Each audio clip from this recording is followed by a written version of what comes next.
अस्सलाम वालेकुम दोस्तों, मेरे यूट्यूब चैनल में आप सबको खुश आमदीद।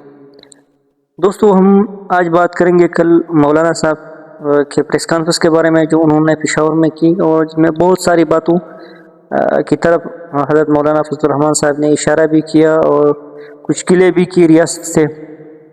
वैसे तो वतन अजीज़ पाकिस्तान में हर सियासी जमात को रियासत से शिकायत हैं, और ये शिकायत बजा भी है कि हर सियासी जमात रियासत के गैर मुनसिफाना रवैये से मुतासिर हुई है।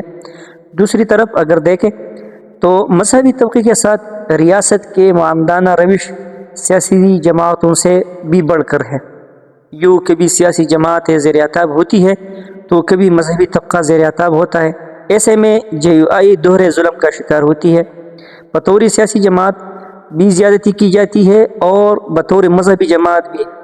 गुज़श्ता रोज़ कोयटा के एक हल्के PB 45 में दिन दहाड़े जो तंदी की गई वो बतौर सियासी जमात जुल्म की मिसाल है, और मशरूع ज़माना 26वीं आइनी तरमीम की मंजूरी के मौका पर मदारिस एक्ट की मंजूरी में बिलावजह ताख़ीरी हरबे इख्तियार करना, मजहबी तबक़ात को लड़ाने की कोशिश करना बतौर मजहबी जमात रियासती जुल्म की मिसाल है।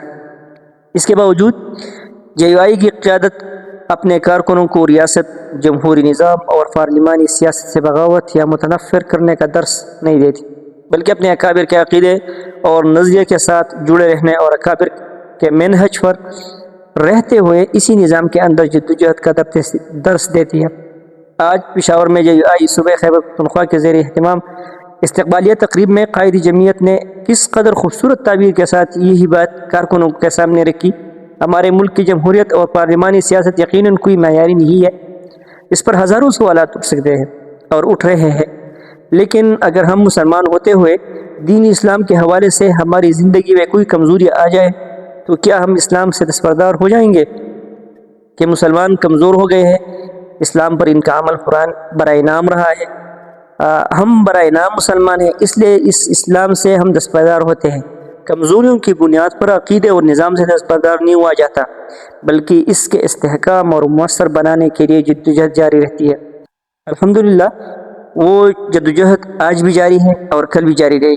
क़ायदी जमीयत की इन काविशों की बदौलत सिर्फ JUI कारकुन सिर्फ देवबंदी मकतब फ़िक्र से वाबस्ता हज़रात ही नहीं, बल्कि पूरे पाकिस्तान का मजहबी तबका और इसकी क़यादत इस आइन के साथ खड़े हैं।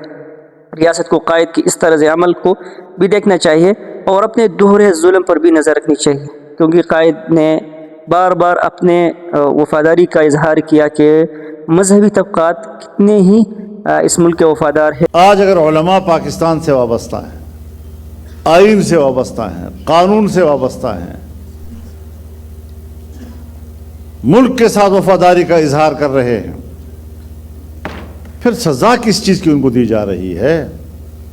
कायद ने अपने पूरे प्रेस कॉन्फ्रेंस में मुल्क के साथ वफादारी को बार बार जिक्र किया और रियासत और रियासती इदारों पर यह वाज़ेह कर दिया कि तमाम मजहबी तबके पाकिस्तान में जितने भी हैं वो सारे के सारे आइन और रियासती पाकिस्तान के साथ खड़े हैं, इनके साथ वफादार है, इसलिए आपको अपना रवैया तब्दील करना पड़ेगा। और आखिर में तो उन्होंने एक और बात भी वाज़ेह कर दी कि जो फ़िरक़वारियत की एक लहर है पाकिस्तान में या ख़ास करके खैबर पख्तूनख्वा में, वो भी इन इदारों और हुकूमती लोगों की वजह से है। इनके अपने मफाद की खातिर होती है कि रियासत ही और रियासती इदारे ही फ़िरक़वारियत को हवा देती है और जंग आपस में लोगों को लड़वा देती है, और फिर बदनाम भी इन्हीं फ़िरक़ों को कर देती है कि ये लोग दहशतगर्द है और ये है और वो फला है। तो मौलाना साहब ने इस बात को भी वाज़ेह कर दिया कि ये सब रियासती इदारों और रियासत में हुकूमत करने वाले लोगों का काम है, और इसलिए ये मजहबी तबक़ात को बदनाम करने की कोशिश मत करें। जो डालरी जंग आप करते हैं इसमें तो वैसे भी आपको शर्म नहीं आती कि हम तो पाकिस्तान में दहशतगर्दी से जंग लड़ रहे हैं और फिर इस उन्वान से डॉलर कमाते रहो। हमारे खून पर डॉलर कमाते हो, तुम्हें शर्म नहीं आती? लेकिन मजहबी तबक़ात को इस तरह मुतनफ़िर ना करो, उन्हें वफ़ादार रहना दो इस मुल्क का। और यही पैगाम मौलाना साहब का अपने कारकुन के लिए भी था कि अपने मुल्क के साथ वफ़ादार रहो और कोई भी मुश्किल आए लेकिन आपने अपनी जद्दोजहद जारी रखनी है।